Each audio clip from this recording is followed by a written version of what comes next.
मानव समाचार, मानवता के हक में।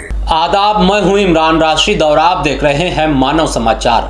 द कश्मीर फाइल्स पर फिल्म स्टार नाना पाटेकर ने बड़ा बयान दिया। नाना पाटेकर ने कहा कि द कश्मीर फाइल देखकर समाज के दो टुकड़े हो जाएंगे। द कश्मीर फाइल्स जहां एक तरफ बॉक्स ऑफिस पर खूब कमाई कर रही है, वहीं दूसरी जानिब तनाज़ात का शिकार भी है। उसकी वजह यह है कि द कश्मीर फाइल्स में कश्मीर में हुए जुल्म सितम का सिर्फ एक पहलू बताया गया है, दूसरे पहलू को नज़रअंदाज कर दिया गया है, जिसकी वजह से समाज में नफरत पैदा हो रही है। इस पूरे मामले पर नाना पाटेकर ने चुप्पी तोड़ते हुए एक न्यूज़ चैनल से बातचीत की और कहा कि देश में, मुल्क में अमन शांति का माहौल है, हर मजहब के लोग यहाँ एक साथ रह रहे हैं, ऐसे में बेवजह बखेड़ा खड़ा करना सही नहीं है।